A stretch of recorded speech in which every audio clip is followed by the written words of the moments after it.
Hey guys, how are you all. मेरा नाम है रमनदीप सिंह। स्वागत है आपका मेरे चैनल ए फिल्म के अंदर। एंड गाइस, आज हम कर रहे हैं शेयर कैपिटल वाले चैप्टर का next lecture.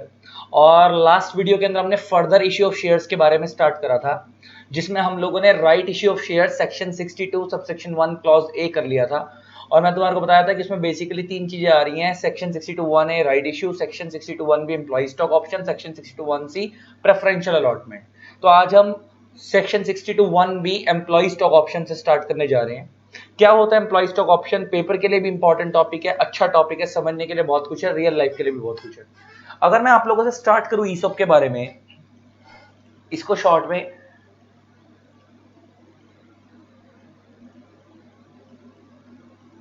Employ stock option scheme, ESOS भी बोल देते हैं, ईएस नाम से एम्प्लॉय स्टॉक ऑप्शन स्कीम। इसमें क्या होता है एम्प्लॉय स्टॉक ऑप्शन स्कीम के अंदर? कुछ लोग इसको ईसोप भी बोल देते हैं, एम्प्लॉय स्टॉक ऑप्शन प्लान, एक ही बात है। कुछ लोग इसको ईसोप भी बोल देते हैं, एम्प्लॉय स्टॉक ऑप्शन प्लान, तो कंफ्यूज मत हो जाना। एम्प्लॉय स्टॉक ऑप्शन प्लान, ईसोप भी बोल देते हैं इसको। ईसोप ला रही है कंपनी, शॉर्ट में ईसोप ही ज्यादा पॉपुलर टर्म ईसोप ही है। अगर मैं आपसे बात करूं तो इसमें कंपनी क्या करती है? इसमें कंपनी अपने एम्प्लॉय को एक ऑप्शन देती है। इसमें कंपनी क्या करती है? अपने एम्प्लॉयज को, ऑफिसर्स को, लाइक सीएस वगैरह, ऑल्दो वो एम्प्लॉय है लेकिन टॉप लेवल एम्प्लॉय हो गए ना, ऑफिसर्स वगैरह, सीएस जो कंपनी के टॉप लेवल पे डायरेक्टर्स वगैरह, सीएमए वगैरह, जो टॉप लेवल एम्प्लॉयज हैं, एम्प्लॉयज और ऑफिसर्स को और डायरेक्टर्स को कंपनी क्या देती है? कंपनी क्या देती है? एक स्टॉक ऑप्शन देती है। क्या देती है? स्टॉक ऑप्शन देती है। उस स्टॉक ऑप्शन का मतलब क्या होता है कि कंपनी एक राइट देती है। ऑप्शन का मतलब क्या होता है? एक राइट, राइट देती है कि भाई हमारी कंपनी आज से कुछ टाइम बाद, वो कुछ टाइम कितना होगा भी मैं बताऊंगा, आगे बात करेंगे। मान लो आज से 2 साल बाद या 1.5 साल बाद हमारी कंपनी आज से 1.5 साल बाद नए शेयर्स लेके आएगी। हमारी कंपनी आज से 1.5 साल बाद, मान लेते एग्जांपल लेके बात करते हैं कि हमारी कंपनी आज से after 1.5 years new shares allot करेगी, न्यू शेयर्स इशू करेगी, और वो हम दुनिया को देंगे। दुनिया को देंगे हम, वो मार्केट प्राइस उसका रखेंगे, उसका इशू प्राइस रखेंगे हम दुनिया के लिए। हम उसका इशू प्राइस रखेंगे 500 रुपए, 500 पर शेयर। और अपने एम्प्लॉइज के लिए, जो हमारे एम्प्लॉइज हैं जिनको हम लोगों ने ईसोप दिया है, जिनको हम लोगों ने क्या दिया है? ईसोप दिया है, उनको हम देंगे 350 रुपीज पर शेयर पे। इसका मतलब मार्केट प्राइस से कम पे दिया जा रहा है। ये सिमिलर कंसेप्ट हो गया राइट इशू की तरह, या सिमिलर कंसेप्ट हो गया स्वेट इक्विटी की तरह, लेकिन फर्क समझ लो तीनों में क्या है। राइट इशू में जो पहला राइट दिया जाता है जब कंपनी नए शेयर लाती है, तो राइट इशू में जो पहला राइट एग्जिस्टिंग शेयर होल्डर को दिया जाता है, वहां पे एम्प्लॉय को नहीं दिया जाता, एग्जिस्टिंग शेयर होल्डर को दिया जाता है। मार्केट प्राइस से कम पे दिया जाता है, लेकिन एग्जिस्टिंग शेयर होल्डर को, पहली बात तो शेयर होल्डर को दिया जाता है, एम्प्लॉइज को दिया जाता है राइट इशू में। दूसरी बात, बाकी ये फीचर सिमिलर है कि हम मार्केट प्राइस से, जो नॉर्मल में हम मार्केट में जो इशू कर रहे हैं, इशू प्राइस लोगों के लिए उससे कम पे देते हैं राइट इशू के अंदर एग्जिस्टिंग शेयर होल्डर्स को। ये फर्क हो गया। स्वेट इक्विटी से अगर कंपेयर करोगे तो स्वेट इक्विटी के अंदर भी शेयर डिस्काउंट पे दिए जाते हैं, सस्ते दिए जाते हैं, लेकिन स्वेट इक्विटी में भी एम्प्लॉइज और डायरेक्टर्स को दिए जाते हैं, लेकिन वहां पे हर एक एम्प्लॉय डायरेक्टर को नहीं दिए जाते। वहां पे एक स्पेसिफिक एम्प्लॉय और डायरेक्टर को दिए जाते हैं जिसने कंपनी के अंदर वैल्यू एडिशन प्रोवाइड करा है, जिसने कंपनी में क्या प्रोवाइड करा है? वैल्यू एडिशन, टेक्नोलॉजी प्रोवाइड करिए, नो हाउ प्रोवाइड करें, इंटेलेक्चुअल प्रॉपर्टी प्रोवाइड करिए। सिर्फ उन एम्प्लॉय को डिस्काउंटेड प्राइस पर शेयर दिए जाते हैं स्वेट इक्विटी के केस के अंदर। सारे एम्प्लॉइज के लिए वो स्कीम नहीं होती। तो स्वेट इक्विटी सारे एम्प्लॉइज के लिए नहीं होती, जनरल एम्प्लॉइज के लिए नहीं होती, वो सिर्फ सिलेक्टेड एम्प्लॉइज के लिए होते हैं जो कंपनी को नो हाउ टेक्नोलॉजी वगैरह प्रोवाइड करके देते हैं, तो इसलिए उनको डिस्काउंट में मिलते हैं। राइट इशू के अंदर जो शेयर्स मार्केट प्राइस से कम पे दिए जाते हैं, वो एग्जिस्टिंग शेयर होल्डर को दिए जाते हैं, एम्प्लॉय और डायरेक्टर को दिए जाते हैं। तो तुम्हारे सारे कंसेप्ट क्लियर करता जा रहा हूं ताकि कंफ्यूज ना हो। एग्जिस्टिंग शेयर होल्डर को दिए जाते हैं, है ना, और मार्केट प्राइस से, इशू प्राइस से कम पे दिए जाते हैं। यहां पे भी इशू प्राइस से कम पे दिए जा रहे हैं, लेकिन ये एम्प्लॉइज और डायरेक्टर को दिए जा रहे हैं, और ये जनरली फॉर ऑल एम्प्लॉइज होती है, ये जनरल स्कीम होती है ना। जो स्वेट इक्विटी है वो जनरल स्कीम नहीं है, वो स्पेसिफिक स्कीम है कि जो बंदा बेनिफिट प्रोवाइड करके देगा कंपनी को इंटेलेक्चुअल प्रॉपर्टी वगैरह की फॉर्म में, खाली उसी को मिलेंगे, बाकी लोगों को नहीं मिलेंगे। लेकिन ये जो एम्प्लॉय स्टॉक ऑप्शन स्कीम होती है, जनरल स्कीम होती है, हर एम्प्लॉय के लिए होती है, कंपनी के जो भी एम्प्लॉइज है बेसिकली सबके लिए ही होती है। समझ आती है बात? ऑल्दो इसकी एक एम्प्लॉय की डेफिनेशन भी है अलग से कि एम्प्लॉय कौन कौन मानेंगे, है ना, वो तुम्हारे स्कोर्स में नहीं है, लेकिन मैं वैसे बता रहा हूं कि इसको जनरल स्कीम के अंदर गिनते हैं। अब मैं तुम्हारे को अगर बताऊं तो यहां पे एम्प्लॉइज, ऑफिसर, डायरेक्टर्स को दिए जाते हैं एक कंपनी नाम से क्लियर है ना, एम्प्लॉय स्टॉक ऑप्शन, एक ऑप्शन दे रही है किस चीज का, स्टॉक का। स्टॉक का मतलब है शेयर, कि तुम्हें फ्यूचर में हम शेयर देंगे, इश्यू प्राइस से सस्ते में देंगे, लोगों से सस्ता, तभी तो उनको भाई फायदा मिलेगा ना, एम्प्लॉइज को ईसॉप लेने का फायदा क्या, वरना सर लोगों से सस्ते में देंगे और तुम्हारे को हम अपार बेनिफिट। ये बेसिकली ये जो स्कीम लाई गई है ना, जनरल स्कीम, ये जो होती है बेसिकली ये कंसेप्ट क्यों लाया गया था कि कंपनी अगर ग्रो कर रही है, अगर कंपनी की ग्रोथ हो रही है तो वो अकेली ग्रो ना करे, कंपनी ग्रो किसकी वजह से हो रही है, एम्प्लॉइज की मेहनत की वजह से, तो उस मेहनत का बेनिफिट एम्प्लॉइज को मिलना चाहिए, उस मेहनत का बेनिफिट एम्प्लॉइज को मिलना चाहिए। तो उनको कंपनी में रिटेन करने के लिए, क्योंकि देखो जब ग्रोथ होती जाएगी तो कंपनी का मार्केट में शेयर प्राइस बढ़ेगा, तो उसका फायदा बाहर वाले लोगों को तो मिलेगा, लेकिन जो कंपनी के एग्जिस्टिंग एम्प्लॉई है उनको भी मिलना चाहिए। तो इसके लिए ये स्कीम लाई गई थी, एम्प्लॉय स्टॉक ऑप्शन की स्कीम लाई गई थी। यहां तक कि तुम्हें अगर मैं नॉलेज के लिए बताऊं तो ये भी कहा जाता है कि जो इन्फोसिस के अंदर, इन्फोसिस आपको पता होगा, उसमें जो नारायण मूर्ति हैं, जो कहा जाता है कि इन्फोसिस के मालिक हैं, डायरेक्टर वगैरह, एमडी वगैरह, कहा जाता है कि जो उनके ड्राइवर था ना, जो उनका ड्राइवर, उस तक ने, क्योंकि वो भी इन्फोसिस का एम्प्लॉय था, उस तक ने 2 करोड़ रुपए सिर्फ ईसॉप से ही कमाए थे कंपनी के। मतलब ये एक टाइम के अंदर, मतलब कहा जाता है कि इन्फोसिस तो इतने इतने ईसॉप लेके आती है अपने एम्प्लॉइज के लिए, इतने बेनिफिट सोचती है, कहा जाता है कि जो नारायण मूर्ति के ड्राइवर थे, है ना, उन्होंने 2 करोड़ रुपए से ज्यादा तो खाली ईसॉप से ही कमाया था उसके ड्राइवर ने। तो मैं अगर मैं दिखाऊं तो नारायण मूर्ति के बारे में अगर पता हो, नारायण मूर्ति जी के बारे में, नारायण मूर्ति, ये रे Indian billionaire businessman Narayana Murthy, born 20 August 1946, age net worth 370 crore, ठीक, is an Indian billionaire, he is the founder of Infosys. आ गई बात। तो ये इनके जो ड्राइवर है, कहा जाता है कि इसकी नेटवर्थ 2 करोड़ रुपए से भी ऊपर की थी, मतलब उसने नेटवर्थ कह रहा हूं सॉरी, उसने 2 करोड़ से ज्यादा ईसॉप से कमाया था। तो एम्प्लॉय स्टॉक ऑप्शन समझ आ गया, पहले तो ईसॉप होता क्या है। तो एम्प्लॉय स्टॉक ऑप्शन एक ऑप्शन देती है कंपनी अपने एम्प्लॉइज को, डायरेक्टर्स को, ऑफिसर्स को, कि हम तुम्हारे लोगों को फ्यूचर में एक टाइम पीरियड बता दिया मैंने, मान लो लेट्स 1.5 साल 2 साल बाद, जब भी हमारी कंपनी न्यू शेयर्स अलॉट करेगी, इसलिए शेयर्स अभी अलॉट नहीं कर रही, अभी खाली एक ऑप्शन दे रही है, अधिकार दे रही है, एक राइट दे रही है कि तुम्हारे फेवर में अभी से राइट क्रिएट कर रहे हैं कि आज से 1.5 साल बाद 2 साल बाद जब भी कंपनी नए शेयर लेके आएगी तो वो शेयर्स हम तुम्हारे को देंगे, वो शेयर्स हम तुम्हारे को देंगे और इश्यू प्राइस से कम पे देंगे, दुनिया को हम ज्यादा लेंगे और तुम्हारे से पैसे कम लेंगे। ये बात समझ आती है। और वो पहले से प्री डिसाइडेड प्राइस होगा, प्री डिसाइड मतलब पहले से बता दिया जाएगा कि हम नॉर्मली इश्यू प्राइस कितना लेके आएंगे और तुम्हारे को हम कितने पे देंगे, वो पहले से प्री डिसाइडेड होगा। ये बात समझ आती है। अच्छा, ये जो एम्प्लॉय स्टॉक ऑप्शन है ये कैसे मिलता है, बड़ा ध्यान से सुनना, इधर ना टर्म्स यूज होंगी, इधर ना 3 चीजें यूज होंगी। एक वर्ड होता है ग्रांट ऑफ ऑप्शन,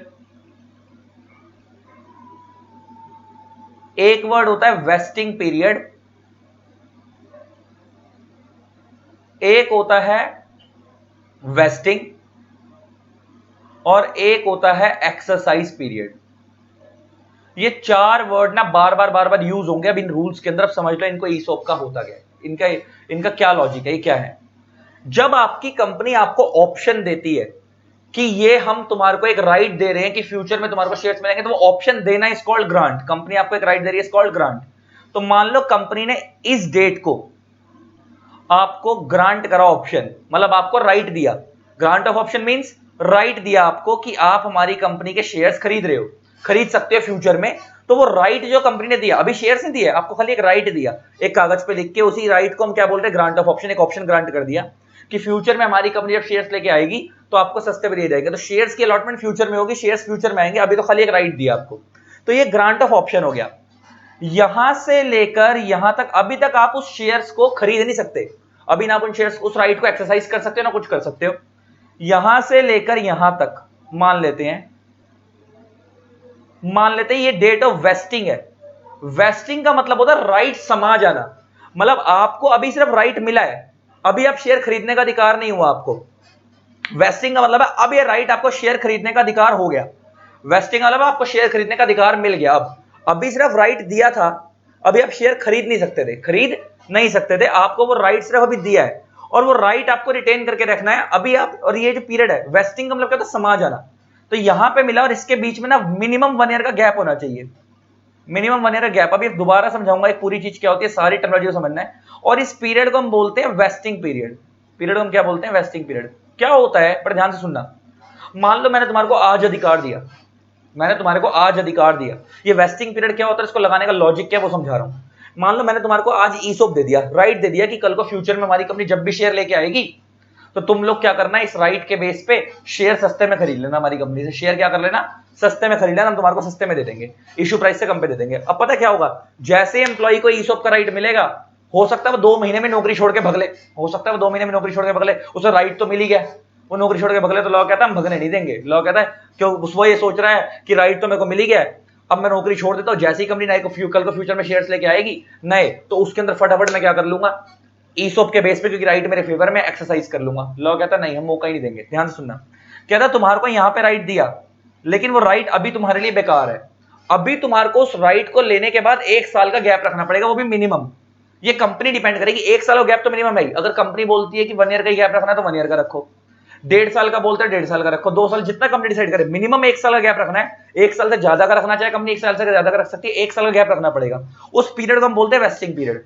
तो इस पीरियड तक अगर आप बीच में कभी भी नौकरी छोड़ के जाओगे तो आपका राइट खत्म हो जाएगा, आपका राइट खत्म हो जाएगा। इसका अगर तुम लॉजिकली सोचो तो अभी तक आप उस राइट के मालिक एक्चुअल में हो ही नहीं हो। राइट एक किस्म से टेम्परेरी राइट क्रिएट हुआ आपके फेवर में, आप उस राइट के एक्चुअल मालिक कब बनोगे, जब आपके पास एक्चुअल में वेस्टिंग हो जाएगी। वेस्टिंग में जब आप, हम उसे वेस्टिंग कब बोलेंगे, जब वो पीरियड कंप्लीट हो जाएगा तो ऑटोमेटिक हम मान लेंगे कि आप इस राइट के एक्चुअल मालिक हो चुके हो। अब आप इस राइट के क्या हो चुके हो, एक्चुअल मालिक हो चुके हो। अच्छा, वो जो राइट का वेस्टिंग का राइट मिलेगा वो कब मिलेगा, मिनिमम 1 साल के गैप के बाद। अब वो डिपेंड करता है कंपनी मिनिमम 1 साल का ही वेस्टिंग उसको, और जो पीरियड जो गैप है उसको हम क्या बोलते हैं, वेस्टिंग पीरियड। अब ये डिपेंड करता है कंपनी मिनिमम 1 साल का ही रखती है, 1 साल से ज्यादा का रखती है। 1 साल से कम का नहीं रख सकती, 1 साल से ज्यादा का रख सकती है, क्योंकि लॉ में खाली मिनिमम 1 ईयर गैप लिखा हुआ, मिनिमम 1 ईयर का वेस्टिंग पीरियड होगा। मान लो हम मान लेते हैं कि कंपनी खाली 1 साल का वेस्टिंग पीरियड रख रही है। मान लो ये कंपनी एक्स लिमिटेड और ये वेस्टिंग पीरियड 1 साल का रख रही है। वेस्टिंग पीरियड कितने का रख रही है, 1 ईयर का रख रही है। तो 1 ईयर का वेस्टिंग पीरियड रखने का मतलब ये है कि अब 1 साल तक तुम उसका राइट के साथ कोई छेड़छाड़ नहीं कर सकते और तुम नौकरी छोड़ के भी नहीं जा सकते। अगर तुम इस पीरियड के अंदर नौकरी छोड़ के गए 1 साल के अंदर, वेस्टिंग पीरियड के अंदर, तो आपका राइट ऑटोमेटिक खत्म हो जाएगा। 1 साल के गैप के बाद मान लो ये वेस्टिंग पीरियड कंप्लीट हो गया, तो अब आपके पास वेस्टिंग हो गई, मतलब आप इस राइट के अब एक्चुअल मालिक हो गए, एक्चुअल मालिक हो गए। अब मान लो इधर के बाद कंपनी, अब आप उस शेयर के राइट के एक्चुअल मालिक हो। मान लो इस डेट को कंपनी, यहीं पे मान लेते हैं वेस्टिंग है, मान लेते हैं जब वेस्टिंग कंप्लीट हो गई उन एम्प्लॉइज की, तो यहां से 10 दिन बाद, आफ्टर 10 डेज, कंपनी ने न्यू शेयर्स इशू करे, न्यू शेयर्स इशू करे और एम्प्लॉइज को बोला कि जिन जिन लोगों को शेयर्स खरीदने वो आगे खरीद ले। तो इस टाइम पीरियड को हम बोलते हैं एक्सरसाइज पीरियड। अब आप अपना राइट एक्सरसाइज कब करोगे, एक्सरसाइज का मतलब क्या है, आप उस राइट के बदले शेयर्स जब लोगे उसी को तो हम बोलेंगे कि आपने अपना राइट एक्सरसाइज कर लिया। आपको वो राइट किस चीज के लिए दिया गया था कि आप फ्यूचर में शेयर्स खरीद लो उन राइट्स के बदले। तो जब आप उन फ्यूचर में उन राइट्स के बदले अपना शेयर खरीदोगे तो उसी को हम क्या बोलेंगे, आपने अपना राइट एक्सरसाइज कर लिया। तो उस पीरियड को हम क्या बोलेंगे, एक्सेस पीरियड। मान लो कंपनी ने 15 दिन के लिए खोला या 20 दिन के लिए टाइम पीरियड खोला कि आप इतने दिन के अंदर हमारी कंपनी के शेयर्स खरीद लो, हम ये विंडो खोल रहे हैं अपने एम्प्लॉइज के लिए कि आओ हमारे से इतने टाइम के अंदर शेयर्स खरीद लो। तो उस पीरियड को हम क्या बोलेंगे, एक्सरसाइज पीरियड। उस पीरियड को हम क्या बोलेंगे, एक्सरसाइज पीरियड। तो इस, अब मगर एक चीज और, अच्छा वेस्टिंग एक बार कंप्लीट हो जाए, एक बार अगर वेस्टिंग कंप्लीट हो जाए, अगर उसके बाद एम्प्लॉय नौकरी छोड़ भी देगा तो भी वो उस राइट को एक्सरसाइज कर सकता है और शेयर ले सकता है। इसके अलावा एक चीज और समझ आई कि आपको जब राइट दिया, वेस्टिंग करवाई, तो वेस्टिंग करवाने, आपको जब ग्रांट ऑप्शन ग्रांट करा, तो उसके बाद जितने टाइम तक वेस्टिंग पीरियड चल रहा है, अगर आप उसके बीच में नौकरी छोड़ते हो तो आपको ये ऑप्शन फ्यूचर में एक्सरसाइज करने का मौका नहीं मिलेगा। लेकिन अगर आप उसके बीच में नहीं छोड़ते, वेस्टिंग पीरियड कंप्लीट होने के बाद नौकरी छोड़ते हो, आप वेस्टिंग पीरियड कंप्लीट होने के बाद छोड़ो, भले एक्सरसाइज पीरियड कंप्लीट होने से पहले छोड़ दो। जैसे इस 10 दिन का गैप है बीच में, वेस्टिंग पीरियड खत्म, वेस्टिंग यहां से आपको मिली पीरियड खत्म होने के बाद, और उसके 10 दिन के बाद एक्सरसाइज पीरियड स्टार्ट हो रहा है, तो आप अगर इसके बीच में नौकरी छोड़ भी देते हो तो कोई दिक्कत नहीं है, कोई दिक्कत नहीं है। आपको अब ये राइट मिलेगा, अब आप शेयर्स ले सकते हो उस राइट के बदले जो आपको, क्योंकि आपके पास उस राइट की वेस्टिंग हो चुकी है, आपको पक्का राइट मिल चुका है।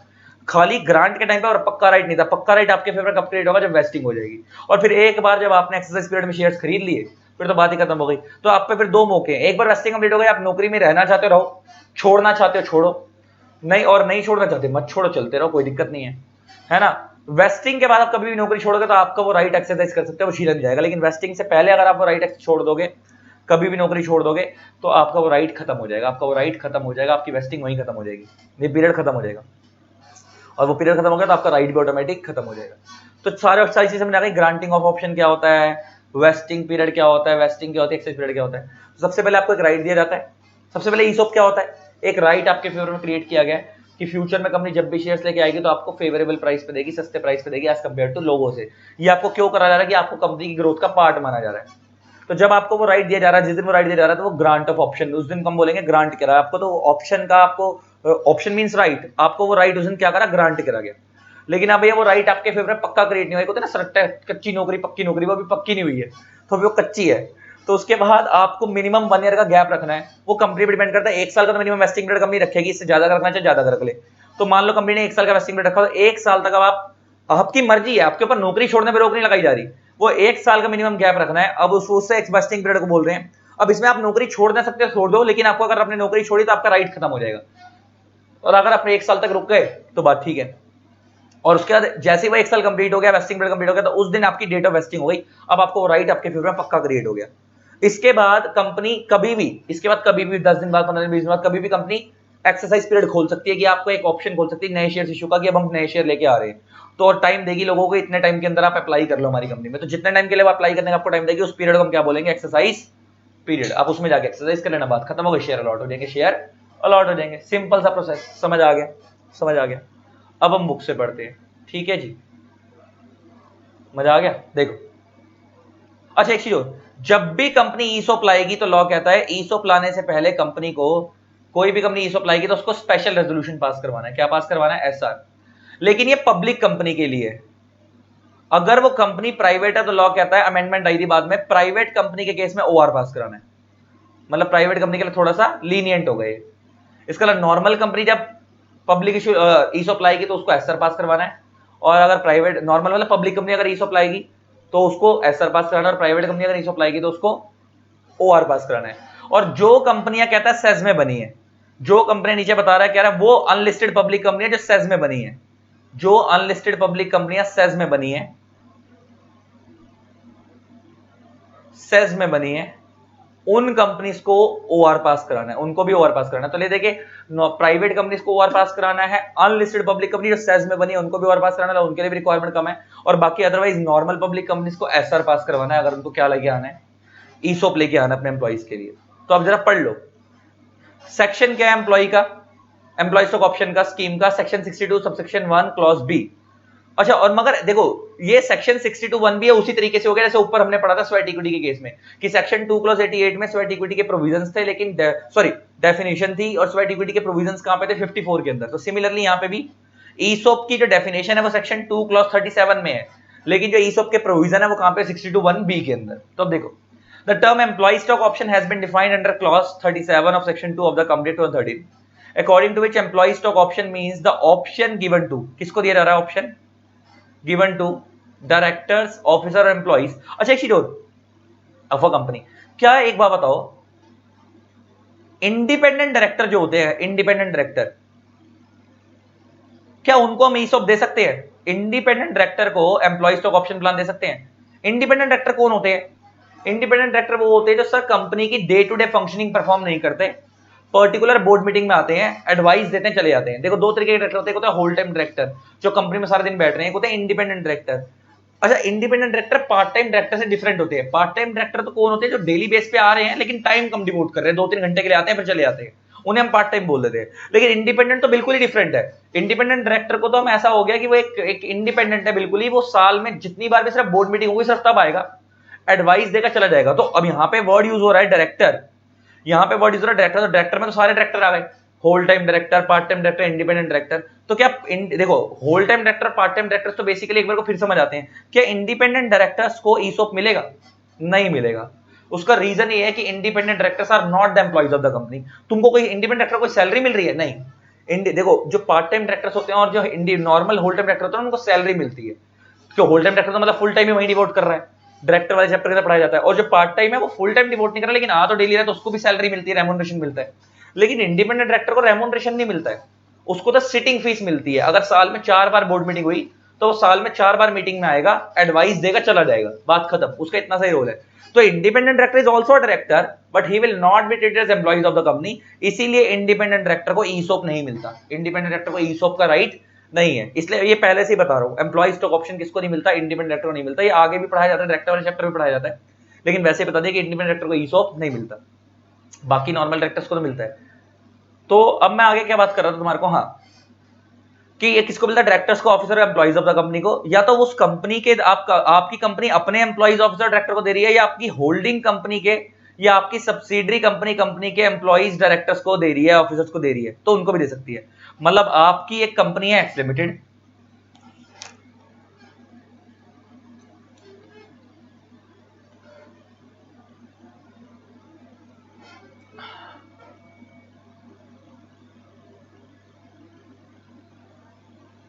आपकी एक कंपनी है एक्स लिमिटेड, ये एक्स लिमिटेड अपने ऑफिसर्स, एम्प्लॉइज और डायरेक्टर्स के लिए ईसोप ला सकती है। अपनी जो होल्डिंग कंपनी है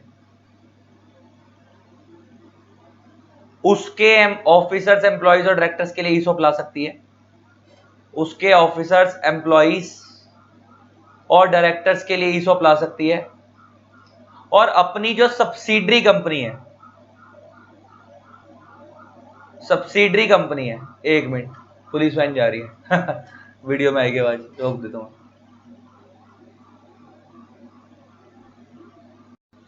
तो ये एक्स लिमिटेड अपने ऑफिसर, एम्प्लॉय, डायरेक्टर को दे सकती है, अपने होल्डिंग कंपनी के ऑफिसर, एम्प्लॉइज और डायरेक्टर को दे सकती है, और अपनी सब्सिडरी कंपनी के ऑफिसर, एम्प्लॉय और डायरेक्टर को भी ईसोप दे सकती है।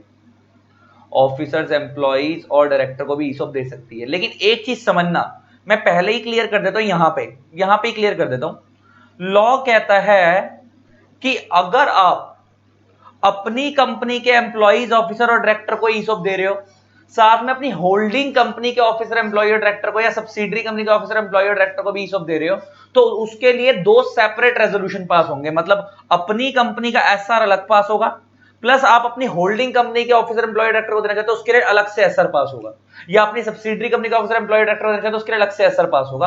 तो उसका एसआर सेपरेट पास होगा। तो एक ही एसआर में सब सारे एम्प्लॉइज को ईसोप नहीं दिया जाएगा, अपनी कंपनी के एम्प्लॉइज के लिए अलग होगा, और जो बाहर वाली कंपनी होल्डिंग और सब्सिडरी उनके लिए एसआर अलग पास होगा।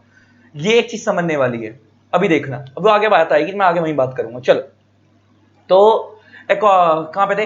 अकॉर्डिंग, देखो, the term employee stock option has been defined under clause 37 of section 2 of company clause 13, according to which employee stock option means the option given to the director, officer, employees of a company और its holdings और subsidiary company और companies, if any, which gives such directors, officer, employees the benefit or right to purchase or subscribe the shares of a company at a future date at a predetermined price। कुछ याद हो, मैंने पहले से बताया था कि प्राइस पहले से फिक्स होता है, कि फ्यूचर में जब हम आपको देंगे, इशू प्राइस कितने का लाएंगे वो अलग बात है, और आपको हम इतने पे देंगे, मार्केट से सस्ते पे देंगे, और वो प्राइस पहले से प्री डिटरमाइन होता है कि फ्यूचर में हम देंगे, और आप सब्सक्राइब फ्यूचर में ही करना। अभी खाली राइट दे रहे हैं, सब्सक्राइब तो फ्यूचर में ही होंगे, जब अलॉटमेंट होगी, जब इशू करने की बात होगी।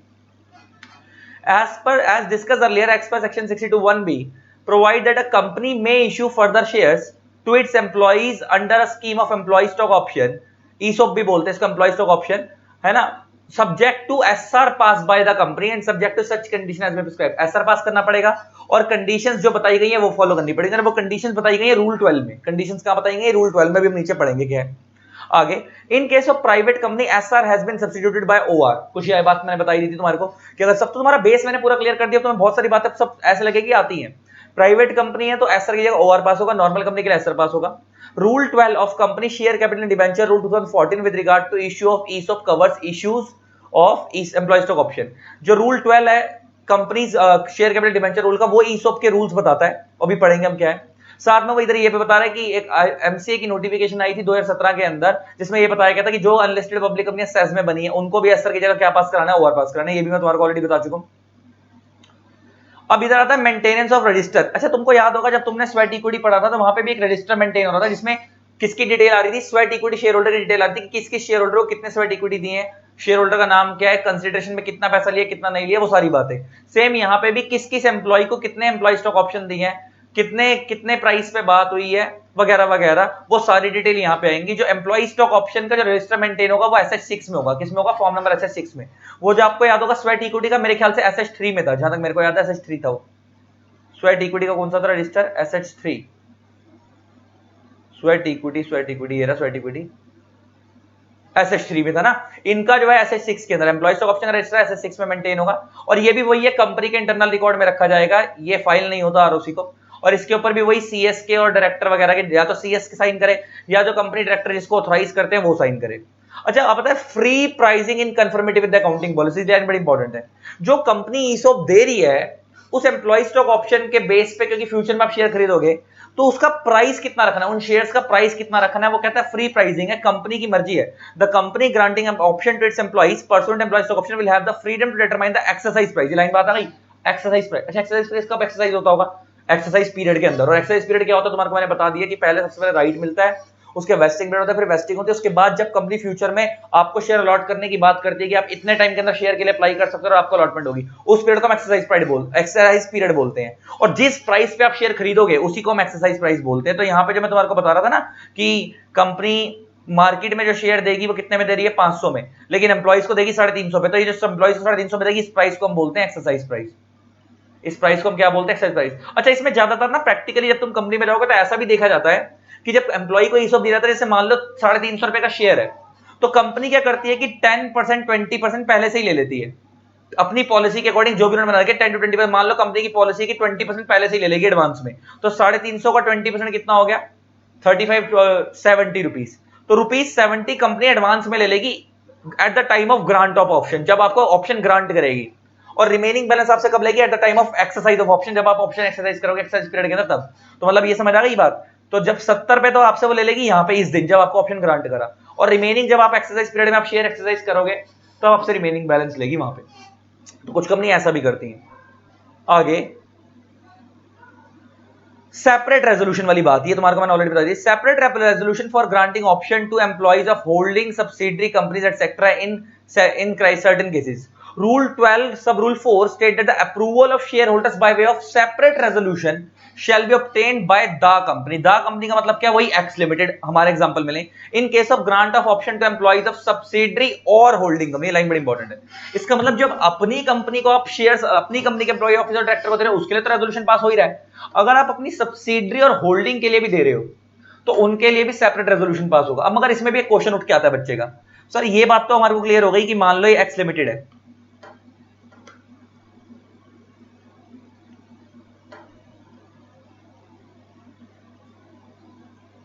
मान लो ये X लिमिटेड है, मान लो ये H लिमिटेड है, ये हो गई होल्डिंग ऑफ X लिमिटेड।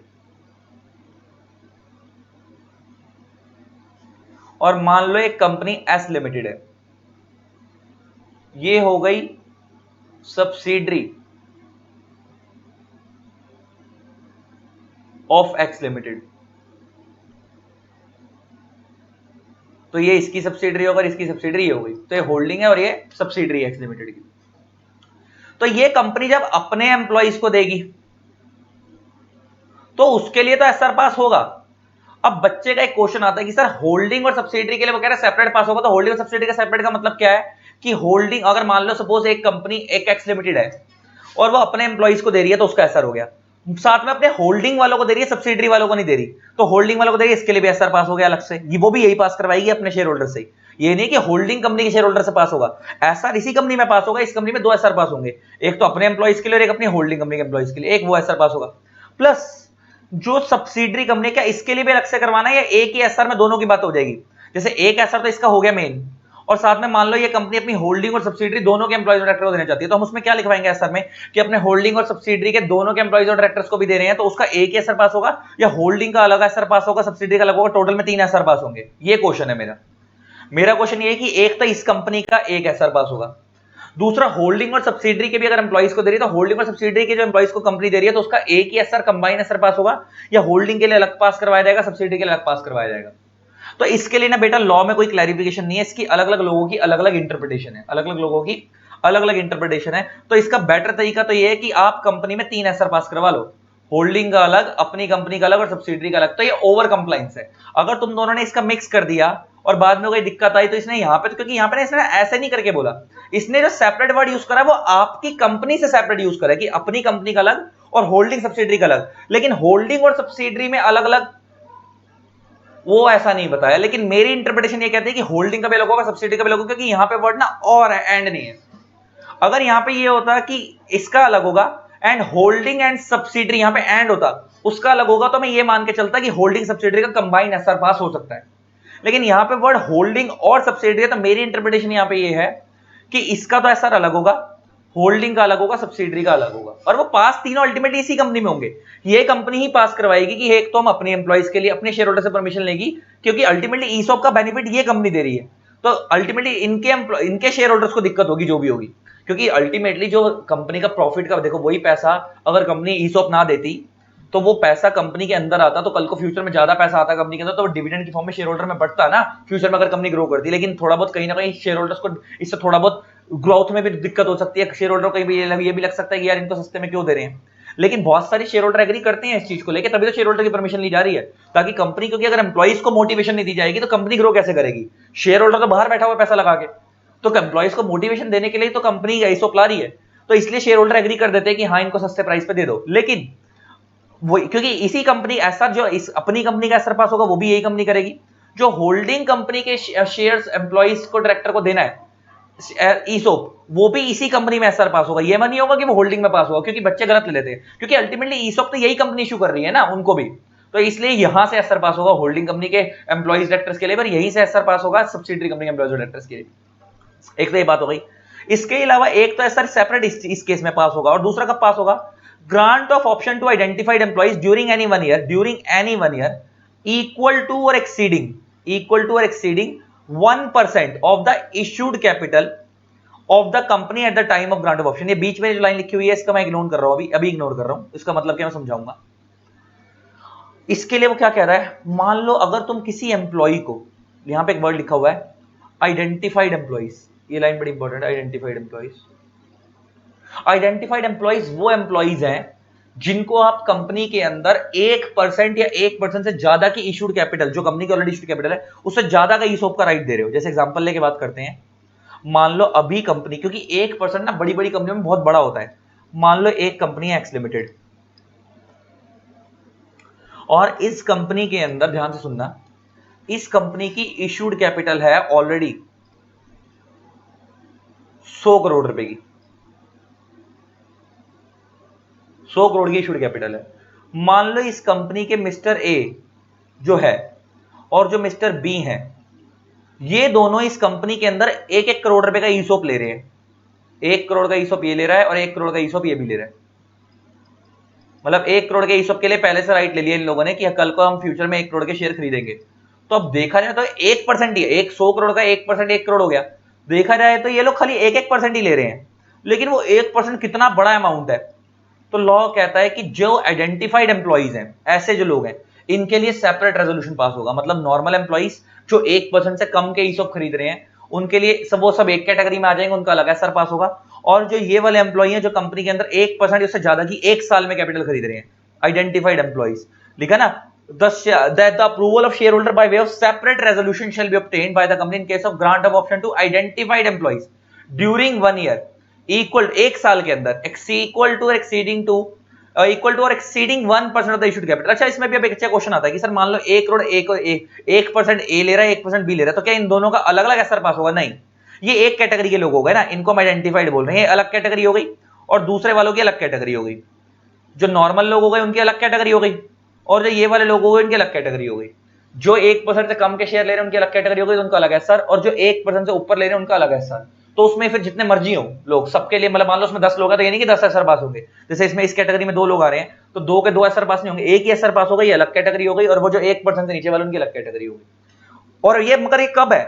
1 साल के अंदर अंदर अगर ये लेते हैं, तो मान लो अगर ऐसा हो रहा है एक ही साल के अंदर अगर ये 1% या उससे ज्यादा का ले रहे हैं, लेकिन अगर ये मान लो 50 लाख इस साल लेते हैं, 50 लाख अगले साल लेते हैं, तो इन्होंने अलग अलग सालों में लिया है ना, अलग अलग, तो उस केस के अंदर इनको अलग से एसआर पास कराने की जरूरत नहीं है, क्योंकि उस साल के अंदर तो इनकी लिमिट 1% से एक्सीड नहीं करी। मान लो इसने इस साल भी ईसॉप लिया, अगले साल भी ईसॉप खरीदा, कंपनी अगले साल फिर से ईसॉप लाई, और इसने जब दोनों सालों में ईसॉप खरीदा, एग्जाम्पल लेके बात कर रहे हैं, मान लो 1 साल बाद या 2 साल बाद जब कंपनी दोबारा लेके आई, मान लो इससे 1 साल अब लिए, मान लो 3 साल बाद 2 साल बाद कंपनी दोबारा लेके आई, तो उसका जब मिलाकर दोनों बार के ईसॉप का मिलाकर उसका मान लो 1% से ज्यादा एक्सीड कर भी जाता है, लेकिन वो 2-3 बार में मिलाकर हो रहा है ना, तो सेपरेट एसआर पास नहीं करना उसके लिए।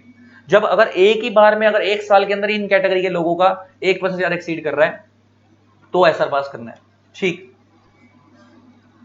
अच्छा लिखा गया excluding the outstanding warrants and convergence. Excluding the outstanding warrants and convergence का मतलब क्या है? अच्छा एक बात बताओ, कंपनी में वारंट्स क्या होते हैं? वारंट क्या होता है? यहाँ पे वारंट का मतलब अरेस्ट वारंट नहीं है, वारंट का मतलब होता है एक राइट, वारंट का मतलब होता है एक राइट जो आपको फ्यूचर में एक अधिकार देता है कि आपको कल को इस डिबेंचर, मान लो आपको कन्वर्टेबल डिबेंचर्स लिए एक, तो आपने जब भी हम बोले कन्वर्टेबल डिबेंचर्स तो कन्वर्टेबल का मतलब होता है कन्वर्टेबल इनटू इक्विटी शेयर्स।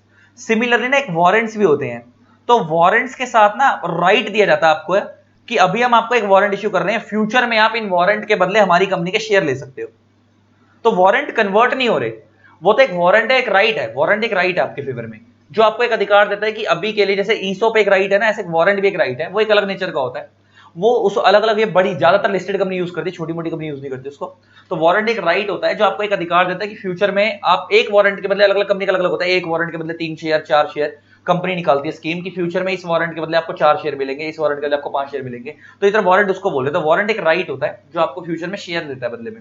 तो कहता है अगर किसी बंदे को वारंट के बदले या कन्वर्टेबल डिवेंचर कल को फ्यूचर में कन्वर्ट होकर इक्विटी में कन्वर्ट होंगे, अगर उनके बदले जो शेयर्स मिल रहे हैं, अगर वो वाले शेयर्स की वैल्यू 1% से ज्यादा हो भी जाती है तो उसको हम इसके अंदर नहीं गिनेंगे, क्योंकि वो वाले शेयर ईसॉप की वजह से नहीं मिल रहे ना, वो तो अलग चीजों की वजह से मिल रहे हैं। कन्वर्टेबल डिवेंचर्स में कन्वर्टेबल डिवेंचर उसने खरीदे हुए थे कंपनी के, उसके बदले कन्वर्ट हो गए, या वारंट खरीदे तो उसने उसके बदले उसको शेयर्स मिल रहे हैं, तो भले ही वो इशूड कैपिटल 1% इंक्रीज कर दिया था, उनके ऊपर ये रूल नहीं लगेगा, उनके लिए रेजोल्यूशन पास करने की जरूरत नहीं है।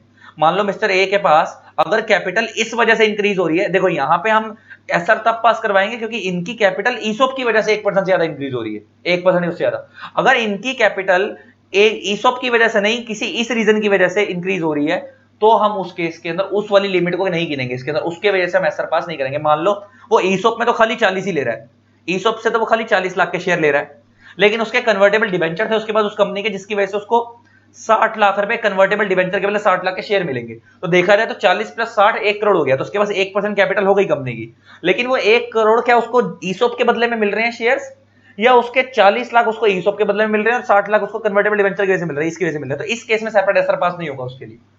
ये बात समझ आती है?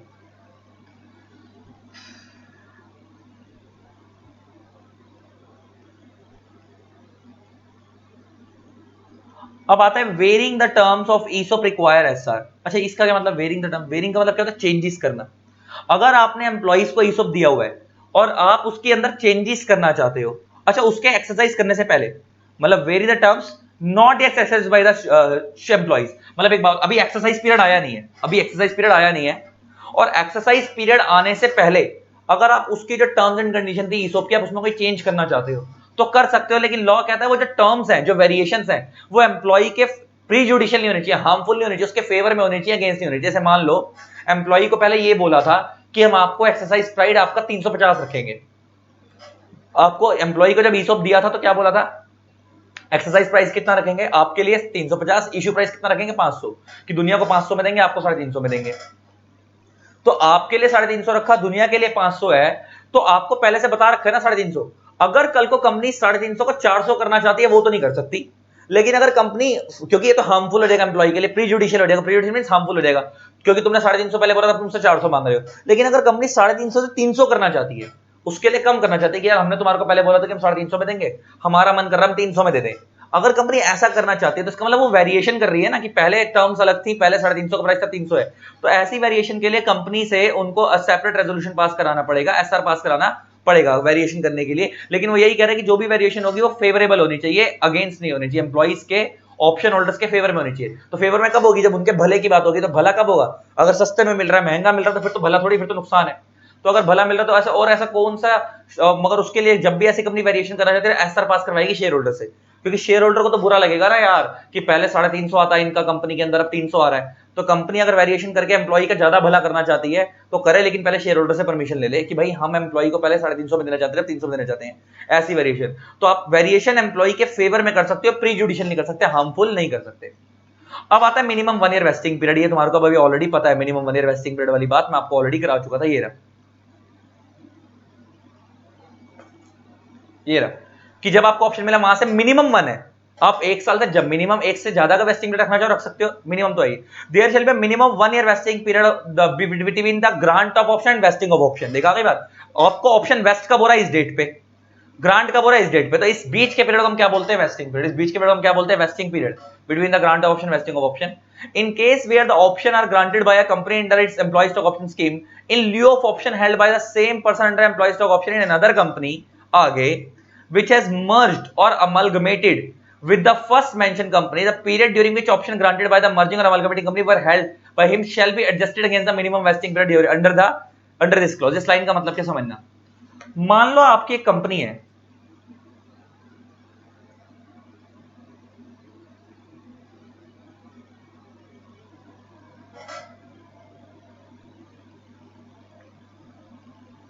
एक्स लिमिटेड, मान लो एक कंपनी है वाई लिमिटेड, मान लो ये कंपनी इस कंपनी के अंदर मर्ज हो जाती है।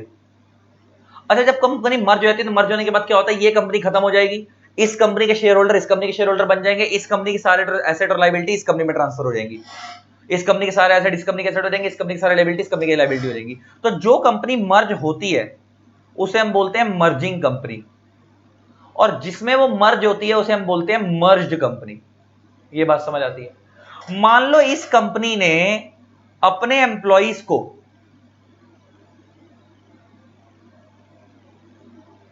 ईयरी डेट ऑप्शन ग्रांट किया था,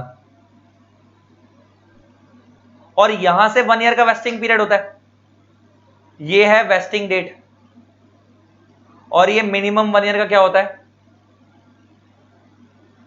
वेस्टिंग पीरियड।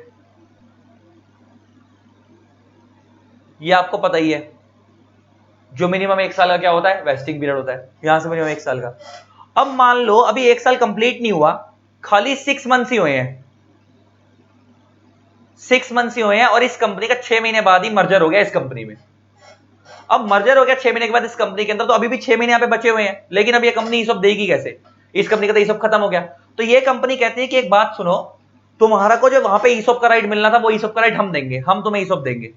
तो बंदा ये बोलता है, अब अगर मान लो अब ये ग्रांट यहां से कर रहे हैं राइट, अब ये ग्रांट करते हैं हमारे को राइट, तो अब दिक्कत ये है कि अब यहां से राइट ग्रांट हो रहा है, तो अब यहां से फिर से 1 ईयर चालू होगा, 1 ईयर चालू होगा अगेन नया वेस्टिंग पीरियड का।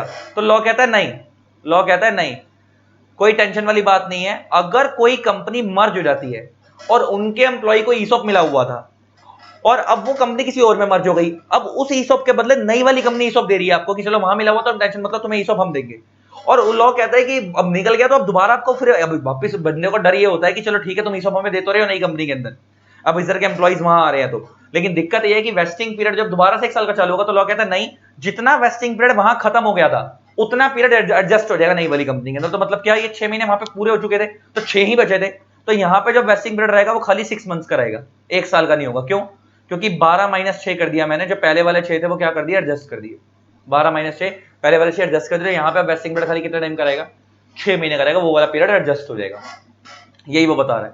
तो वो यही बता रहा है, देखो लाइन को दोबारा पढ़ो, कहता है यहां से देखो, in a case where options are granted by a company under its ESOP in lieu of option held by same person under an ESOP in another company. मतलब इधर के जो लोगों को ईसॉप मिला हुआ था इस कंपनी से, इसके बदले उनको ईसॉप मिल रहा है इस कंपनी से। आगे आगे, which has merged or amalgamated with the first mentioned company, first mentioned जो मर्ज हो गई है किसमें, फर्स्ट मेंशन कंपनी, मतलब ये वाली फर्स्ट मेंशन कंपनी ये है वाई लिमिटेड, इसके अंदर कौन सी मर्ज हो चुकी है, ये मर्ज हो चुकी है, और इसके एम्प्लॉय वहां चले गए। आगे तो कहते हैं period during with the option granted by the merging company, merging company कौन है हमारे एग्जांपल में, ये इसने जितना पीरियड इनका यहां पे जा चुका था, और amalgamating company were held by him, जितना पीरियड यहां पे जा चुका था वेस्टिंग पीरियड वाला, वो एडजस्ट हो जाएगा against the minimum vesting period required under this clause. तो जो 1 साल का मिनिमम वेस्टिंग पीरियड है उसमें जो पीरियड यहां पे निकल चुका था वो वाला एडजस्ट हो जाएगा नए वाली कंपनी के वेस्टिंग पीरियड में। तो यहां पे जो 1 साल का वेस्टिंग पीरियड है उसमें ये वाले 6 महीने क्या हो जाएंगे, एडजस्ट हो जाएंगे। समझ आ गई बात? ठीक है, टेक्निकल इंटरप्रिटेशन। चलो ये पहले ये ना लिखाऊंगा ना एग्जांपल, तुम्हारे पल्ले ना पड़ेगा ये बोल क्या रहा था कि लाइन बोल के क्या चला गया। ठीक, अब आगे नेक्स्ट क्या बोलता है, the company has the freedom to specify lock in period, state that the company shall have the freedom to specify lock in period for the share issued pursuant to ESOP. अच्छा देखो बड़े ध्यान से, कितने अच्छी बात है। देखो ये और मजेदार चीज है। मतलब देखो एक बार आपके ऊपर एक तो पहले रोक यही है, तुम्हारे को मैंने बताया था कि वेस्टिंग पीरियड वाली, कि अगर आप वेस्टिंग में नौकरी छोड़ के जाओगे तो आपको वैसे भी ईसॉप नहीं मिलेगा। एक तो वो आपके ऊपर दिक्कत है ही है, 1 साल का मिनिमम है। उसके बाद आपको पता है एक्सरसाइज ऑप्शन। अब एक्सरसाइज ऑप्शन के बाद आपने एक बार ऑप्शन एक्सरसाइज कर लिया तो मैंने तुम्हें क्या बोला, तुम नौकरी छोड़ के जा सकते हो। तुम नौकरी तो छोड़ सकते हो लेकिन कंपनी तुम्हारे शेयर्स के ऊपर रोक लगा सकती है, लॉक इन लगा सकती है कि जो शेयर आपको कंपनी ने दिए ईसॉप के थ्रू, कंपनी उसके ऊपर रोक लगा सकती है। आप इतने टाइम तक वो शेयर्स नहीं बेचोगे, इतने टाइम तक वो शेयर्स नहीं बेचोगे। मान लो कंपनी 2 साल का, 3 साल का, 4 साल का लॉक इन लगा दे आपके ऊपर कि मान लो आपने जब एक्सरसाइज पीरियड में एक्सरसाइज कर लिए तो एक्सरसाइज करने के बाद आप 3 साल तक उन शेयर को बेच नहीं सकते। उसका लॉजिक क्या है? उसका लॉजिक है मतलब वो 3 साल तो मैंने बोल दिया, वो कंपनी की फ्रीडम है, लिखा है ना company freedom specific lock in period, जितने मर्जी टाइम का लॉक इन लगाए, 1 साल का, 2 साल का, 3 साल का, इतने टाइम तक नहीं बेच सकते। क्यों? कंपनी ने आपको शेयर दिए थे रिटेन करने के लिए। एक तो आपने कंपनी की नौकरी छोड़ी, ऊपर से कंपनी के सस्ते में शेयर खरीदा, अब आप फटाफट बेच के भगने में निकल रहे हो। तो कल लॉ कहता है अगर कंपनी को लगता है कि नहीं ये एम्प्लॉय वफादार नहीं है हमारे साथ और ये भग सकते हैं, तो एक तो वेस्टिंग पीरियड वाला कंसेप्ट तो है ही। अच्छा वेस्टिंग पीरियड वाला और लॉक इन पीरियड वाले में दोनों में फर्क पता है, समझ आता है? वेस्टिंग पीरियड और लॉक इन पीरियड में क्या फर्क है? वेस्टिंग पीरियड अभी आपको शेयर अलॉट नहीं हुआ, उससे पहले लग रहा है। वेस्टिंग पीरियड आपने कब लग रहा है? एक्सरसाइज पीरियड से पहले। वेस्टिंग पीरियड कब लगता है आपका? एक्सरसाइज तो यहां हो रहे हैं, शेयर यहां एक्सरसाइज हो रहे हैं, तो वेस्टिंग पीरियड तो इससे पहले लग रहा है कि अभी आपको सिर्फ ऑप्शन मिला है, शेयर अभी अलॉट नहीं हुए। और एक्सरसाइज पीरियड के बाद जब आपने शेयर एक्सरसाइज कर लिए, एक्सरसाइज पीरियड के जब आपने शेयर ले लिए, शेयर परचेज कर लिए, और जब शेयर परचेज करने के बाद लॉक इन यहां से लगेगा। लॉक इन कंपनी 2 साल का लगाए, 3 साल का लगाए, कि आप शेयर खरीदने के बाद कंपनी के 2 साल तक या 3 साल तक जो भी कंपनी लगाए शेयर सेल नहीं कर सकते किसी और को। जान के लगा रही है कंपनी ऐसा ताकि आप कंपनी के शेयर होल्डर बने रहो, टिके रहो। वो लगा सकती है, कंपनी की मर्जी है। अच्छा नो राइट ऑफ डिविडेंड और वोटिंग टिल एक्सरसाइज ऑप्शन, ये तो बहुत सिंपल सी बात है। अच्छा एक बात बताओ, आपको जब आप किसी कंपनी के शेयर होल्डर बनते हो तो आपको वोटिंग राइट मिलता है, डिविडेंड मिलता है, लेकिन वो कब मिलता है? शेयर होल्डर बनने के बाद। तो एक बात बताओ, तुमको जब ईसॉप का राइट मिला तो तुम यहां पे शेयर होल्डर कंपनी के बन गए थे? नहीं बने थे। शेयर होल्डर तुम कब बनोगे? जब आप ऑप्शन एक्सरसाइज कर लोगे और आप शेयर परचेज कर लोगे, यहां पे आप कंपनी के शेयर होल्डर बनोगे। तो जब आप एक बार शेयर परचेज कर लोगे कंपनी का ऑप्शन एक्सरसाइज करने के बाद, तब से उसके बाद से आपको वोटिंग और डिविडेंड मिलना शुरू होगा। जब आपको ईसॉप मिला था वहां से डिविडेंड मिलना चालू नहीं होगा। तो वो यही बता रहा लॉ कि जब आपको ईसॉप मिला वहां से डिविडेंड नहीं मिलना चालू होगा। ईसॉप आपको डिविडेंड कब से मिलना चालू होगा और वोटिंग कब से मिलना चालू होगी? जब आपको शेयर अलॉट हो जाएंगे एक्सरसाइज पीरियड के बाद। तो ये बता रहा है Rule 12.6 said that the company shall have the freedom to specify the lock-in period for the shares. Rule 12.7, 12.6c state that the employee shall not have the right. Employee shall not have the right to receive dividend or vote in any manner enjoy the benefits of a shareholder in respect of the option granted to him till the shares are issued on exercise option। आ गई बात? Employ को voting तब तक नहीं मिलेगी या dividend तब तक नहीं मिलेगा जब तक वो ऑप्शन एक्सरसाइज नहीं करता। और एक्सरसाइज पीरियड होने के बाद जब एक बार शेयर उसके नाम पे आ जाएंगे तभी उसको डिविडेंड वोटिंग मिलेगी, उससे पहले नहीं मिलेगी। जब तक उसके हाथ में ईसॉप है तब तक नहीं मिलेगी। अब नेक्स्ट पॉइंट आता है फॉरफीचर और रिफंड। रूल 12.7 ये क्या बोलता है? Rule 12.7 state that the amount if any payable by the employee at the time of grant of option may be forfeited if the option is not exercised by the employee within the exercise period। अच्छा जो exercise period company ने बताया है, अब उसने उस time के अंदर शेयर एक्सरसाइज नहीं करे, लेकिन आपको पता होगा मैंने बताया था कि एक्सरसाइज पीरियड में तो पैसा कुछ रिमेनिंग जाता है, कुछ पैसा कंपनी 10% 20% पहले ही ले लेती है। याद होगा मैंने बताया था जब कंपनी ईसॉप अलॉट करती है, जैसे अभी मैंने ऊपर एग्जांपल दिया था कि मान लो 350 का शेयर है तो कंपनी ने 70 रुपीज तुमसे 20% पहले ही ले लिया, और रिमेनिंग जो आपका बैलेंस पेमेंट है 280 रुपीज की, वो आपको कब देनी है? Eight the time of exercise of option. मान लो आपने eight the time of exercise option exercise कराई नहीं, जब एक्सरसाइज पीरियड खुला आपने उस टाइम पे ऑप्शन एक्सरसाइज कराई नहीं, तो कंपनी चाहे तो वो आपका पैसा फोरफिट कर सकती है। हम नहीं दे रहे 70 रुपए तुम्हारे को वापस, तुम्हारी गलती, तुमने ऑप्शन एक्सरसाइज नहीं करा, तुमने शेयर नहीं खरीदे, हमने तुम्हें ऑप्शन दिया था, तुम्हारी कंपनी वो तुम्हारा जो तुम्हारे 70 रुपए वो कंपनी अपने पास रख सकती है। लेकिन यहाँ पे वर्ड है मे, नॉट शेल, तो कंपनी की मर्जी है, हो सकता है आपको रिफंड कर दे, हो सकता है फॉरफिट कर ले। पहली बात। दूसरी बात, द अमाउंट में बी रिफंडेड। आ गई ना बात, मैंने क्या बोला, या तो फोरफिट होगा, रिफंड होगा। If the option are not vested due to non fulfilment of the condition leading to vesting option as per the ESOP. अगर वो ये कहता है कि कंपनी पैसा रिफंड कर सकती है, अगर कंपनी को ये लगता है कि जो वेस्टिंग की कंडीशंस थी वो कंडीशंस कंपनी की तरफ से कुछ गलत थी, कंपनी ने कुछ गलत कंडीशन लगाई हुई थी एम्प्लॉय के ऊपर, या कंपनी के उस पॉइंट्स के अंदर कुछ गड़बड़ी थी, और किसी भी तरीके से अगर कंपनी की तरफ से कुछ गड़बड़ी थी और वो कंडीशंस पूरी नहीं हो पा रही, तो एम्प्लॉय इस वजह से शेयर नहीं परचेज कर पाया, तो कंपनी को पैसा रिफंड कर सकती है। कंपनी को पैसा क्या कर सकती है, रिफंड कर सकती है। रूल 12(7) खत्म हो गया। अब आता है रूल 12(8).